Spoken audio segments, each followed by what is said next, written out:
Hola, ¿qué tal? Bienvenidos al estudio de la Carta a los Romanos, que semana a semana, con el favor de Dios, estamos estudiando en esta sección Obligaciones Públicas del Cristiano.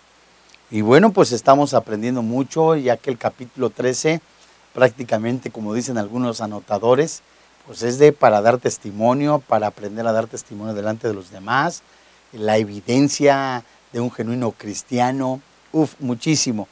Y bueno, pues si usted tiene preguntas o dudas, anótelas, y como hemos venido nosotros haciéndole al final de cada lección, vemos las redes sociales, las contesto con mucho gusto, siempre con la Biblia en la mano. Hace 8 días que estuvimos viendo el versículo 8, que lo trazamos en 4 partes, pues quedó pendiente la última, pero no sin antes vamos a leer los versículos en los que estamos observando. Y hoy, bajo la luz del Espíritu Santo, vamos a observar el final del versículo 8 y parte del versículo 9 en un tema titulado Efectos perversos del adulterio. Así que por favor ya tenga su Biblia, su cuaderno. Si está en familia, gracias a Dios. Si está en un grupo de estudio, bendito sea el Padre Celestial. Si nos está siguiendo para seguir siendo discípulo y darle la gloria a Dios, honrado sea el nombre del Señor. Y bueno, pues vamos a darle lectura pues a la palabra de Dios. Muy bien. Romanos capítulo 13, versículo 8. No debáis a nadie nada, sino el amaros unos a otros, porque el que ama al prójimo ha cumplido la ley. Porque no adulterarás, no matarás, no hurtarás, no dirás falso testimonio, no codiciarás, y cualquier otro mandamiento en esta sentencia se resume: amarás a tu prójimo como a ti mismo. Muy bien. Ya que en 8 días pues trazamos el versículo 8 en 4 partes, vamos a hacer una muy breve semblanza para continuar con la exposición de la palabra. En el versículo 8 trazamos en 4 partes el versículo: no debáis nada a nadie. Quiere decir que todas las deudas que tenemos o que nosotros contraemos, o que debemos pagar impuestos, los tributos, como dicen versículos anteriores, tenemos que pagar. ¿Qué quiere decir en esencia no deber nada a nadie? Que paguemos lo que debemos. Que si podemos pedir prestado, como un antecedente, podemos pedir prestado siempre y cuando nosotros no nos salgamos del presupuesto o lleguemos a un mal término con el que nos presta y en algún momento ya nos estemos viendo en algún tribunal. Eso no es de cristianos. Bueno, no deber nada a nadie, si se sintetiza, mejor no pidas prestado, aunque no es pecado prestar, ¿verdad? Bueno, segunda parte, sino el amar los unos a otros, quiere decir que el rasgo de un cristiano genuino es el amor que ha sido derramado en el creyente, se manifieste, ¿cierto?, con los hermanos en la fe, pero principalmente, como dice la parte final de esta segunda parte del versículo 8, a otros se refiere. Ama también a aquellos que no son cristianos.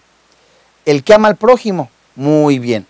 Esa sección o esa parte que nosotros vimos, es claro entender que el Espíritu Santo nos dice que el objetivo de esta frase del Espíritu Santo es amar al prójimo. Quiere decir, tengo que morirme a mi yo egoísta, tengo que morirme y despojarme como Cristo lo hizo para amar a mi esposa como Cristo la amó, a la iglesia.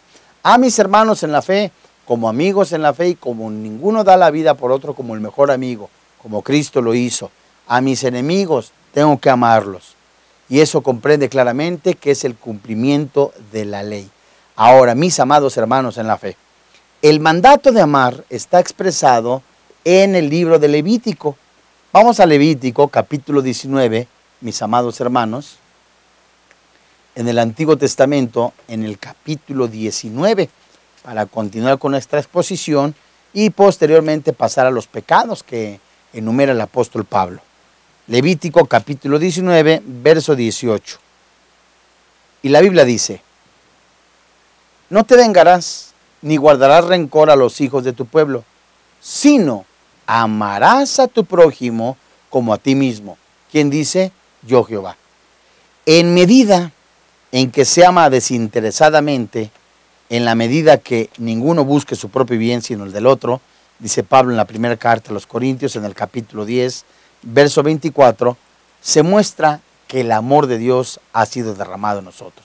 Otra vez, en medida en que se ama desinteresadamente y en medida que ninguno busca su propio bien, sino el del otro, se muestra el amor de Dios. Otra vez, si yo busco a las personas por interés o por lo que me van a dar, ya no hay un genuino amor.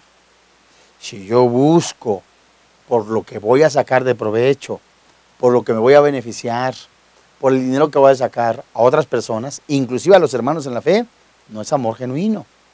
Ese amor está cada vez más visible, permítame el término, a través de nuestros actos, en lo que yo estoy dispuesto a hacer por los demás. ¿Qué estoy yo dispuesto a hacer por los demás? Mi esposa, por el gobierno, por el pastor, por mis hermanos en la fe, por mis padres, por mis hijos.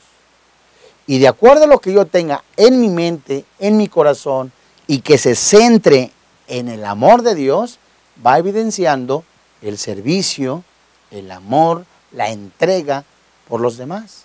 Pero si yo tengo únicamente centrado en mi corazón mi yo, voy a ser egoísta. Entonces ya no es el amor de Dios, santos. Entonces, en medida que yo estoy dispuesto a morir o a dar mi vida por mis hermanos principalmente, significa que el amor de Dios se va evidenciando en ese cristiano genuino. Vamos a la primera carta de Juan en el capítulo 3, verso 16, santos, y leamos con atención lo que Juan el evangelista mostraba a la iglesia. Verso 16 del capítulo 3 de su primera carta. Y la Biblia dice: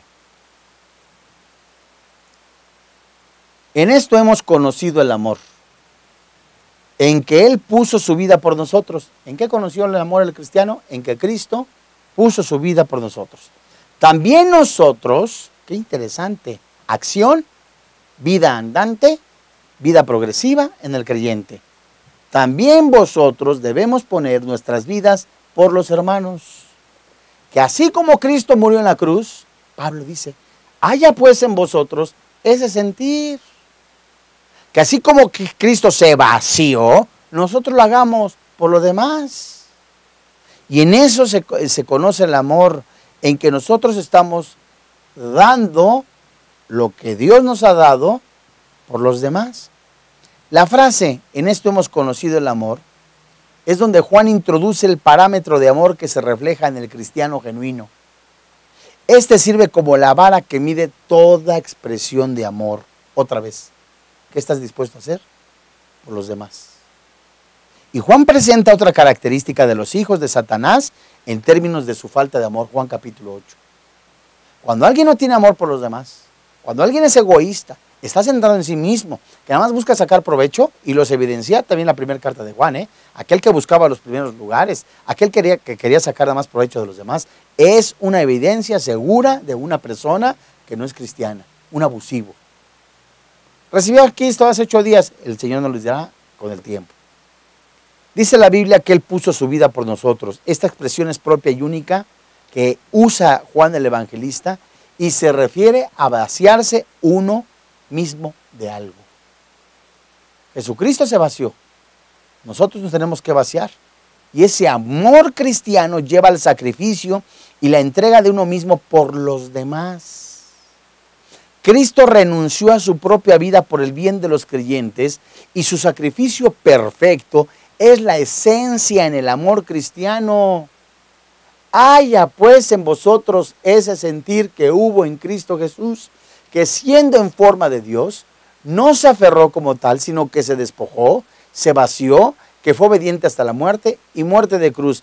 El amor que ha sido derramado en mí, Romanos 5:5, yo lo doy de manera natural porque estoy siendo guiado por el Espíritu Santo, estoy pasando tiempo con Dios, ese amor está llenándome a mi vida a diario porque tengo comunión con Dios y lo estoy dando a todos los que me rodean, inclusive a no cristianos, y ese continuo andar en el Espíritu de manera progresiva, santos, me llena a diario de manera continua para seguir dando amor a los demás.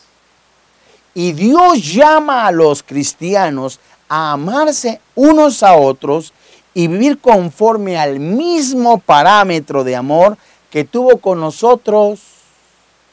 Primera carta de Juan, capítulo 1, verso 16. Y en esta misma medida se van cumpliendo los preceptos de la ley moral expresados en el Decálogo. Primera carta de Juan, capítulo 3, verso 16. Amados, el amor soluciona todo problema de relación entre personas. Y ese amor debe manifestarse especialmente con los hermanos en la fe. Con los hermanos en la fe. Vamos a Romanos rápidamente, capítulo 12, verso 10. Romanos capítulo 12, versículo 10. Dice la Biblia: amaos los unos a los otros con amor fraternal, en cuanto a honra, prefiriéndoos los unos a los otros. Si usted ha seguido el estudio de la carta a los romanos, se dará cuenta que en el capítulo 12 vimos 20 mandamientos. Uno por uno, El amor sea sin fingimiento, aborrecer lo malo, seguir lo bueno. Vimos 20 mandamientos, amados. Entre estos, el versículo 10, amaos con amor fraternal. ¿Qué significa? ¿Qué me está diciendo el Espíritu Santo? El Espíritu Santo está preparando corazones para el tema central que habla sobre el adulterio y la fornicación. Entonces es algo maravilloso y hermoso que pone el Espíritu Santo. La frase amor con amor fraternal habla de dedicarse a los demás cristianos con amor fraternal, quiere decir familiar, que no se basa en la atracción o la preferencia personal. ¿Qué quiere decir? Sin excepción de personas. Y esta cualidad es la manera principal en la que el mundo puede conocernos como seguidores de Cristo. ¿Cómo sabrán que somos discípulos de Jesús? Porque nos amamos, porque nos procuramos, dice Romanos, porque nos preferimos. ¿Acepción de personas? No, se refiere a darse, a entregarse. Y esta frase, en cuanto a prefiriéndonos, muestra la apreciación y admiración genuina hacia los hermanos en la fe por medio de actos, de hechos, de dar sin esperar algo a cambio. El amor en el mandamiento de Jesús para los suyos y la identidad visible de los cristianos debe de ser visible en el mundo. Bien escribiera Juan capítulo 13, Juan capítulo 13, versos 34 y 35. Amados, es mi oración, de veritas, es mi oración que el Espíritu Santo que está hablando a través de su palabra, hable sí a mi vida, para yo tratar a mi esposa, lo digo con todo mi corazón, tratar a mi esposa como Cristo a la iglesia, tratar a mis hermanos como Jesucristo los trata, y tratar a mis semejantes, y ver a las mujeres, y ver a las demás personas como Cristo las ve, santos. En eso se muestra el amor. Juan 13, 34. Cuando yo veo a una persona con deseo de poseerla, no estoy mostrando amor, estoy mostrando orgullo, estoy mostrando lascivia, estoy mostrando únicamente un deseo de satisfacer únicamente mi carne. Juan 13, 34. Un mandamiento nuevo os doy, que os améis unos a otros, como yo os he amado. Que también os améis unos a otros. Verso 35. En esto conocerán todos que sois mis discípulos, si tuvieres amor los unos con los otros. Padre Celestial, no hay nada más hermoso dentro del amor que la pureza sexual. En la pureza sexual, mis amados hermanos, permíteme el término, es como una radiografía la pureza sexual. La pureza sexual es una radiografía leída por el Espíritu Santo de un corazón que va rumbo a la madurez, que va rumbo a la perfección, en esa pureza, en esa santificación progresiva, en donde el Espíritu Santo está llevando al cristiano, a la cristiana, en ese amor tan hermoso por los demás. Dios mío, el Espíritu Santo nos habla pureza sexual. ¿Qué tiene que ver? Si mora el Espíritu Santo dentro de ti, no tienes que ser cuidadoso con lo que ves, con lo que miras, con lo que hablas, con lo que oyes. Si el Espíritu Santo mora dentro de ti, no tienes que ser cuidadoso con el trato con los demás. Honra a quien honra merece, darle un lugar y digno y respeto.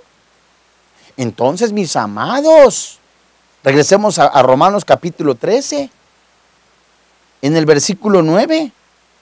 Porque si el Espíritu Santo nos ha hablado de no deber nada y de pagar amor y de dar a los demás, y en eso se resume la ley, el verso 9 nos enseña esa muestra hermosa, que es el resumen de la ley, que es el amor de no adulterar. Verso 9 lo leo. Porque no adulterarás, no matarás, no hurtarás, no dirás falso testimonio, no codiciarás, y cualquier otro mandamiento en esta sentencia se resume: amarás a tu prójimo como a ti mismo. Quiere decir lo contrario, que si yo cometo adulterio, que si una persona comete adulterio, no está amando. Ofende en principal causa a Jehová de los ejércitos. El primero que recibe la ofensa es Jehová. El daño primordial, el primero es a Jehová. Y Pablo retoma nuevamente a la ley especialmente referida al decálogo y más concretamente a la segunda tabla que regula las relaciones con el prójimo. Utiliza aquí una serie de mandamientos tomados de esa segunda tabla de la ley. Y el primero que nosotros estamos viendo, mis amados hermanos en la fe, dentro de esta lista, aunque no nominal, no progresiva, pero sí distintiva, es: no cometerás adulterio. Si amas a Dios con todo tu corazón, cuida tus ojos, porque es templo, tu cuerpo, del Espíritu Santo.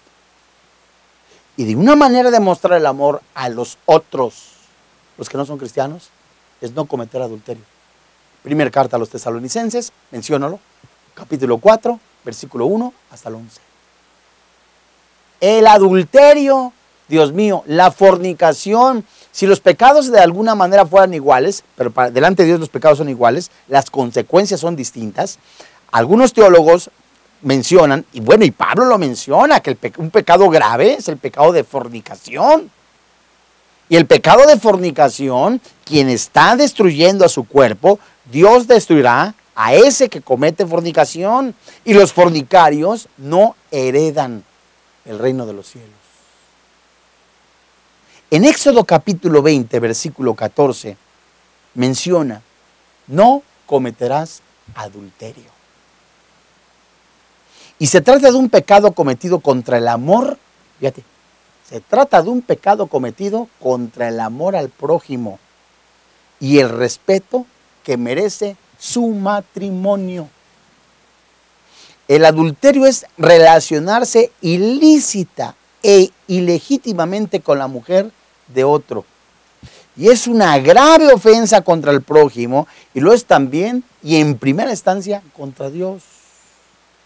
Por cuanto en esta relación se quebranta el juramento de fidelidad hecho al contraer matrimonio. El adulterio es un pecado grave que deja siempre huellas en los adúlteros. Y aunque sea perdonado el pecado y restituida en la medida de lo humanamente posible la ofensa hecha, quien comete adulterio no expresa en modo alguno amor, sino muestra egoísmo, centrado en sí mismo. Qué terrible es esta situación. Amados, vamos a Proverbios capítulo 6 y leamos los versículos 32 al 35, en donde vamos a observar con atención cómo es comparado una persona adúltera con un ladrón. Proverbios capítulo 6, versos 32 al 35. Muy bien. Proverbios 6, 32 al 35, y la escritura dice de la siguiente manera: mas el que comete adulterio es falto de entendimiento. Corrompe su alma el que tal alce. Heridas y vergüenza hallará, y su afrenta nunca será borrada. Porque los celos son el furor del hombre, y no perdonará en el día de la venganza. Versículo 35. No aceptará ningún rescate, ni querrá perdonar, aunque multiplique los dones. Santos, vamos a observar con atención dentro de lo que el apóstol Pablo escribe en la carta a los Romanos en el capítulo 13, versículo 9, y que hemos comparado con Éxodo capítulo 20, y ahora estamos comparando en Proverbios capítulo 6, verso 32. Y esto es muy interesante porque estamos viendo los efectos perversos del adulterio. Vamos a poder trazar, se puede trazar en varias partes el versículo 32, pero en esta ocasión vamos a trazar o a sacar de este verso, del verso 32, tres partes o tres palabras muy interesantes. Falto, entendimiento, corrompe y la cuarta, alma. Estas cuatro palabras, el Espíritu Santo nos va a decir de una manera impresionante lo perverso que es el adulterio. El fruto del pecado. La basura que se recoge gracias al pecado del adulterio. Muy bien. Los versos 32 al 35 del capítulo 6 completan la metáfora del ladrón que fue sorprendido. Ya les decía yo que el adúltero y el ladrón van a ser comparados, son comparados. Y eso es muy interesante porque el adúltero es como él, como un ladrón. Y vamos a la luz de la palabra de Dios, no olvide hacer sus anotaciones porque vamos a buscar dentro del diccionario hebreo y del diccionario griego, aunque usted nos va a hacer favor de apuntarla, pero la va a ver también en su pantalla, gracias a nuestros hermanos.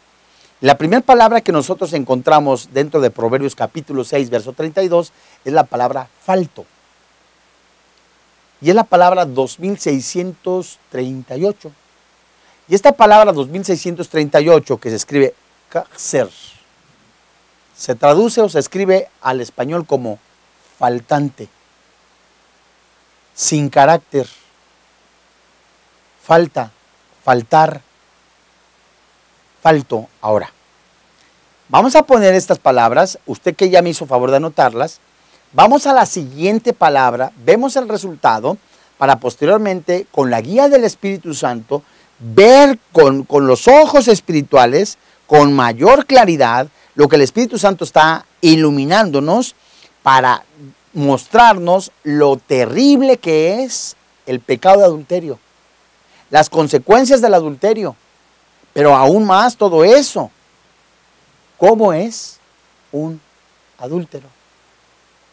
Entonces, hasta aquí vemos que la persona que comete adulterio es una persona sin carácter. Es un faltón, dicen en Colombia, un irrespetuoso. Pero también es una persona que no tiene entendimiento. Y esta palabra entendimiento, que es la palabra 3820, mis amados hermanos en la fe, se traduce como lef, se escribe. Y completamente se escribe al español como corazón, y también es usado figurativamente, muy ampliamente para los sentimientos. Hasta acá podemos decir que una persona que comete adulterio es sin sentimientos, es falto de carácter, sin sentimientos. Pero también esta palabra entendimiento nos habla ampliamente de la falta de voluntad o de intelecto. De manera similar para el centro de cualquier cosa, amorosamente, ánimo, atención, cuidado, entendimiento, sabiduría, voluntad, voluntariamente. Ser falto de entendimiento muestra que el problema es moral o espiritual y el resultado de no haber guardado la sabiduría. Un adúltero es alguien que es irrespetuoso, sin sabiduría, falto de conocimiento, falto de amor. Es como se escribe y como viene la traducción en la palabra entendimiento. Si no tiene entendimiento, no tiene amor. Se traduce también, no tiene moral, no es amoroso limpiamente, no tiene voluntad, es alguien duro. Entonces aquí vemos un rasgo también de una persona no cristiana. Santos, hermanos en la fe. Ahora, muy bien. Vemos también que vimos la palabra falto, la palabra entendimiento. Ahora vamos a saltarnos un poquitito y vamos a ver la palabra alma, la palabra corromper, es la que le sigue, corrijo. Falto, entendimiento y ahora la palabra corromper. Muy bien. La palabra corromper es la palabra 7843. Y se escribe en el lenguaje actual español como arruinar, corromper, corrupción, dañar, demoler, depravado, desperdiciar, pudrir, herir, ruina. Amados. Entonces, quien comete adulterio no tiene carácter, es un faltón, es alguien que no tiene amor, alguien que no tiene intelecto, alguien que no tiene voluntad, que no tiene sentimientos, alguien que no tiene sabiduría, alguien que no tiene voluntad, alguien que está corrompido, que daña, que es un depravado, que desperdicia su vida, que su vida está podrida, que hiere, Dios mío. Y su alma, ¿cómo es el alma? Su alma está perdida. Nefesh es la palabra, 5315. La palabra hebrea que tiene un significado amplio desde el asiento de las pasiones o de los hechos mentales hasta el ser entero o una persona entera. Amados, el adúltero ignorante primeramente se autoengaña y en segundo lugar se autodestruye. Otra vez, un adúltero ignorante primeramente se autoengaña. Cree que cuando salir con el amante o con tener un amante, o el jovencito que está teniendo relaciones sexuales con una mujer casada, como el que se dice en primera carta a los Corintios capítulo 5, que se metía con su madrastra, ese se autoengaña. Piensa que es la vida. Para muchas personas tener muchas mujeres es lo mejor, tener varias novias sin derechos, o con derechos, ¿verdad? Es lo mejor. Se está engañando. Tener placer a escondidas con Pancha López, no importa. Tener placer con Fabricio Godínez, no importa. Se está engañando. ¿Por qué? Porque de acuerdo a Proverbios capítulo 1, verso 19, Proverbios capítulo 1, verso 19 y Proverbios capítulo 5, verso 22, se está destruyendo. Se está corrompiendo, se está pudriendo. Santos. Seguimos con Proverbios, capítulo 6, verso 33. Hemos visto que alguien que comete adulterio es alguien simple, sin sentimientos. No tiene voluntad, no tiene corazón. Pero dice el verso 33, heridas y vergüenza hallará, y su afrenta nunca será borrada. ¿Qué quiere decir? Estamos viendo las terribles consecuencias del pecado. Efectos vergonzosos del adulterio. Efectos vergonzosos del adulterio. El adulterio, de acuerdo a los sociólogos, llega a afectar, esto es una realidad, el adulterio llega a afectar dentro de un círculo de hasta 20 familias. Porque están involucrados los padres, los abuelos, los suegros, los hijos. Seguido de eso, el vecino, los de la iglesia. Afecta hasta 20 familias de acuerdo a algunos sociólogos. Esto es impresionante.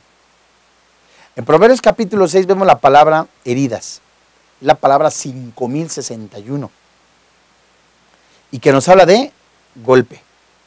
Esta palabra se traduce también golpe, figurativamente, que se descarga. Como cuando tú estás en el box, estás jugando con la pera, la herida es semejante a un golpe que se recibe. ¡Pum! Una mancha o vestido de leproso también tiene esa idea. Un azote, una herida, una llaga o una plaga. ¿Qué quiere decir? Que un adúltero, como fruto de su pecado, tendrá una descarga como un golpe, una herida. Como la tiene un leproso, un azote como el que dio el boxeador. ¿Qué quiere decir? Que el fruto del pecado entonces no es bueno. Tendrá una llaga y esa enfermedad le será como, la consecuencia será como una enfermedad, como una plaga. A más de eso, eso es su cuerpo. Y delante de la sociedad tendrá vergüenza. Y esta palabra vergüenza, que es la 7036, esa palabra nos habla de desgracia, calon, desgracia. Se traduce alcanzar, apoderarse, encuentro, encontrar. ¿Qué quiere decir? Que este hombre se encontrará, hallará vergüenza, afrenta, desgracia. El adúltero, como consecuencia del adulterio, delante de Dios, no va a tener aplausos. Delante del esposo con quien le puso los cachos, dicen algunos, o le puso los cuernos, decimos los mexicanos, el esposo no va a llegar y le va a aplaudir, va a encontrar vergüenza, un golpe, una mancha. Dios mío, va a encontrar desgracias. Nunca, escúchelo mi hermano, nunca el adulterio le traerá consecuencias buenas delante de Dios. Nunca el adulterio le traerá como consecuencias delante de la sociedad algo en que se le aplauda, a menos que ese grupo, esas personas atestadas de pecado, involucradas por Satanás, se lo aplaudan. Pero nunca delante de Dios van a traer un premio, van a traer vergüenza. La siguiente palabra es hallará. Matzah. Se escribe. Acá esta palabra se traduce o se escribe como abasto, acontecer, alcanzar, apoderarse, tener un encuentro, encontrar. ¿Qué quiere decir? Que el adúltero va a salir avergonzado, tendrá una mancha, o sea, espiritualmente hablando, lo verán con mancha, hallará o se encontrará vergonzosamente delante de la sociedad. ¡Qué tristeza! Siempre va a estar señalado. Oye, ya perdonen su pecado. Sí, ya el Señor lo perdonó a Pancho López que cayó. El Señor lo está restaurando. Gloria a Dios. Pero tristemente, en la memoria de muchos, el pecado sale a flote. Tenemos que perdonar. Gloria al Señor. Dios se olvidó de nuestros pecados. Es una gran verdad. Pero vemos que el Espíritu Santo nos dice que el pecado siempre va a traer consecuencias severas. La cuarta palabra que nosotros encontramos en el verso 33 es la palabra 2781, afrenta. Jerpa, que se escribe o se traduce al español como desgracia. ¿En dónde? En las partes pudentas. Deshonra, escarnio, infamia, oprobio, vergüenza. Y si tú te lees Proverbios 5, desde el 5 en adelante, te darás cuenta cómo hasta se describen las enfermedades venéreas gracias al adulterio. Y el adúltero va a estar avergonzado. Le va a alcanzar la infamia, la deshonra, la burla, el oprobio, la vergüenza. Y de acuerdo a lo que dice el Espíritu Santo en Proverbios 6:33, mis amados hermanos en la fe, nunca será borrada. ¿Qué? Su afrenta, su desgracia. El Espíritu Santo, amados hermanos en la fe, el Espíritu de Dios nos está hablando a todos y cada uno de nosotros, a mí, a todos los cristianos a que cuidemos nuestros ojos, a que nos saturemos del Espíritu Santo y el Espíritu Santo nos gobierne, que seamos como los caballos, dice Job, con un pacto con nuestros ojos, nada más mirando para adelante, con los ojos puestos en Jesús, el que es autor y consumador de la fe. Porque el pecado no araña, el pecado destruye.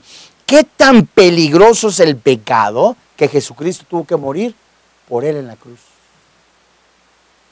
Cuide sus ojos, cuide lo que ve. Ahora al mundo le parece una cosa extraña, dice primera carta de Pedro, capítulo 4, versículo 4. A ellos les parece cosa extraña que nosotros no corramos con el mismo desenfreno. Esa palabra desenfreno se traduce como tal, como un agua sin freno, una corriente de agua que va tumbando todo.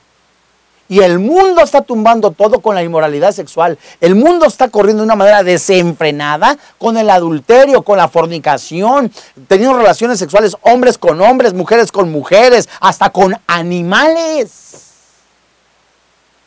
Ya el Señor viene, amados hermanos, y ya no hay tiempo de estar jugando a la iglesita. Es tiempo de portarse varonilmente, que trates a tu esposa como Cristo la trata.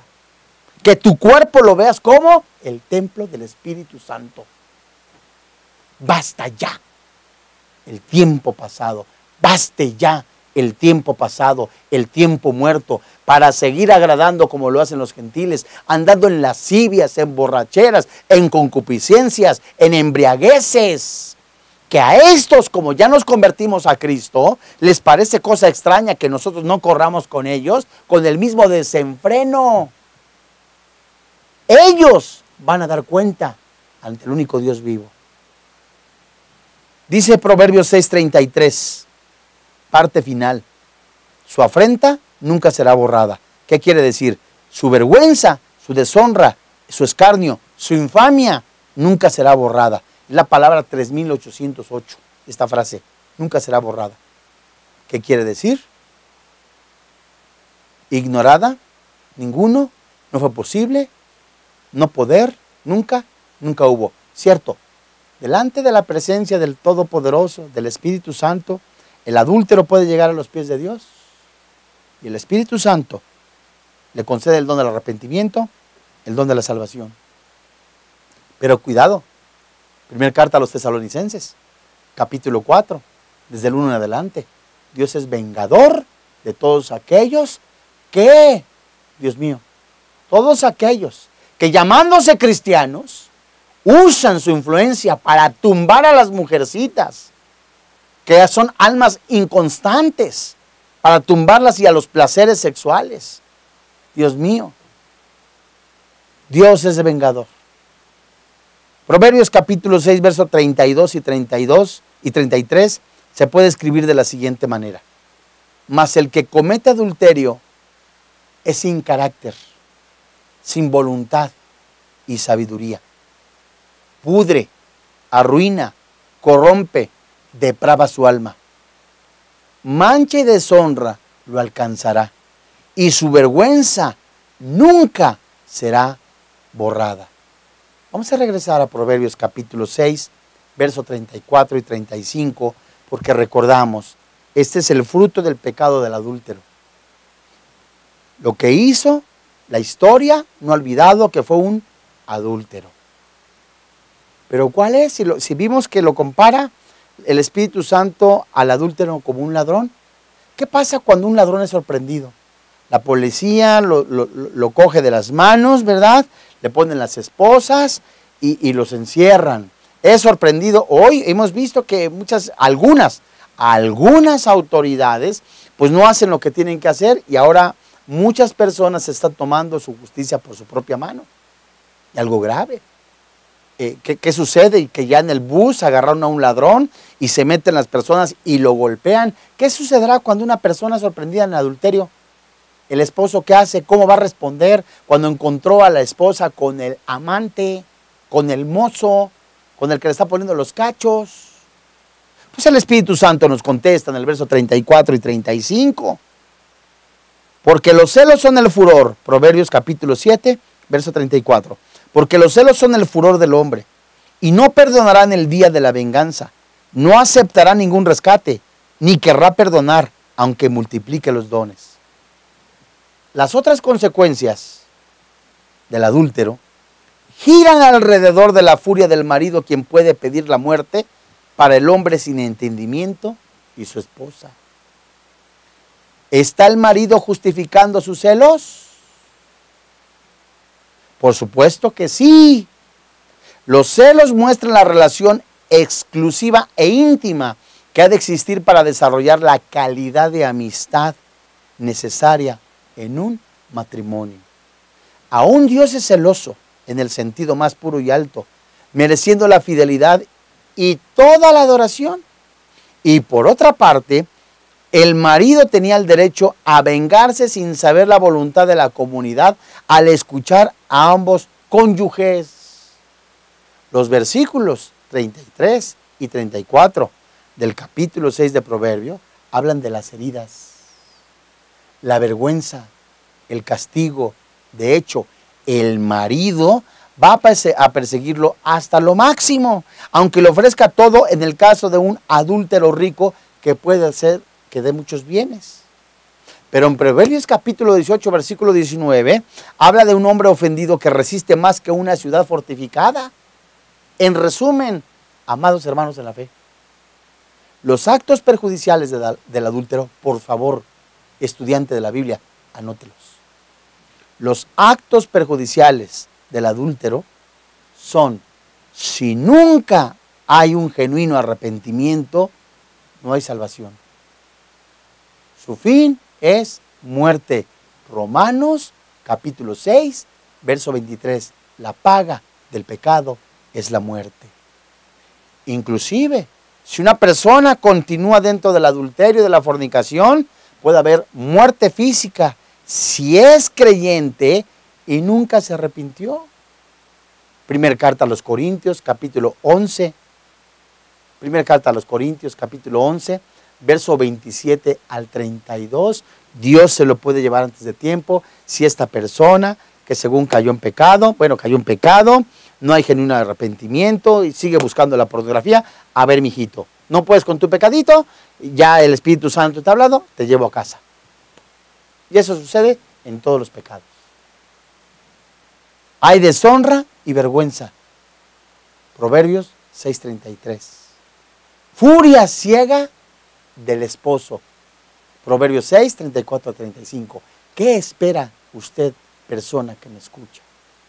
¿Espera en algún momento, después de seguir en adulterio y en fornicación, los aplausos del público? Seguramente sí, si su audiencia es igual de perversa e inmoral que usted. Pero el fin a todo esto es la muerte. La paga del pecado es la muerte, mas el regalo de Dios es la vida eterna. Y el apóstol Pablo escribió en la primera carta a los Corintios que ni los borrachos, ni los adúlteros, ni los afeminados, ni los maldicientes, ni los estafadores heredan el reino de los cielos. Y esto es urgente. Porque si usted está viendo este programa, el Espíritu Santo le está hablando a usted, persona que no es creyente, o al cristiano que está jugando con el mundo, que está viendo pornografía, que está teniendo masturbación, que está cometiendo adulterio, que está teniendo amantes. El Espíritu Santo está demandándole, abandona ya el pecado. Venga Cristo Jesús. El Espíritu Santo está extendiendo la mano del Padre Celestial, la mano del Señor Jesucristo, a fin de que sea salvo y venga un genuino arrepentimiento. ¿Qué se le pide? Que se arrepienta primero. Se le pide que reconozca que está ofendiendo a Dios. Y no se lo pido yo, se lo pide el Espíritu Santo. Se le está pidiendo que usted vea verdaderamente, ¿sabes? Lo único que estoy es llenando mi carne, llenando mi corazón de alcohol, de drogas, pornografía. Porque según yo, no tengo yo la perspectiva del mundo. Yo no sé para qué nací, pero si usted está en este planeta, la vida no es nacer, comer y después morir. La vida es, conozca a Jesús. Hay esperanza en Cristo Jesús. Hay vida en Cristo Jesús. Venga a Cristo Jesús. Y si sus pecados son como el carbón, van a ser emblanquecidos con el poder de la sangre de Jesús. Es el llamado del Espíritu Santo a todo aquel que está escuchando este mensaje. Venga Jesús. El tiempo es tan corto, la vida es tan corta, en donde el Espíritu Santo le está diciendo, ven hacia Jesús, así como estás sucio, así como estás viviendo en esta vida, y el Espíritu Santo te va a hacer nuevo. Pero ya no continúes en esa vida de pecado, en esa vida de inmoralidad sexual. Ya no te estés prostituyendo, ya no estés continuando en esa vida de pudrición. Ven a Jesús, hay esperanza en Cristo Jesús. Él es la resurrección y la vida. Él es el camino, la verdad y la vida. Él es el pan de vida. Y todo aquel que confiese que Jesús es el Señor, será salvo. Jesús, en el último día de la fiesta de los tabernáculos, poniéndose en pie y alzando la voz, dijo, si alguno tiene sed, venga a mí y beba, de su interior correrán ríos de agua viva. Venga a Jesús, el cual le dará significado de la vida y el cual saciará las respuestas que solo Dios puede dar en cuanto a la vida eterna. Vamos a orar. Padre, en el nombre del Señor Jesucristo, hoy delante de ti nos ponemos en tus manos, convencidos en el poder que hay en tu palabra, y esta es verdad. Es nuestra oración que el poder del Espíritu Santo, que ha hablado al corazón de todos los oyentes, nos volvamos y vivamos una vida conforme a tu voluntad. Es tu voluntad que todos los hombres reciban a Jesús, que se arrepientan de sus pecados y caminemos guiados por tu Santo Espíritu. Hoy reconocemos nuestra incapacidad a través de las religiones, a través de las tradiciones, de las obras humanas, a través de cosas religiosas, de que no somos capaces de obtener la salvación.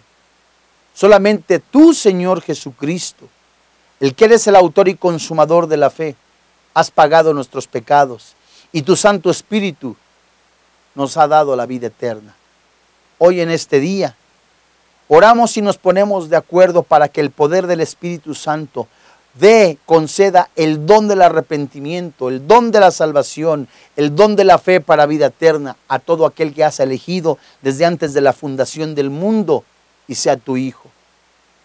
Que venga a Jesús, que venga al Cordero de Dios, que venga aquel que se puso en nuestro lugar y dio su vida en pago por nuestros pecados y que resucitó y que nos dio la vida eterna.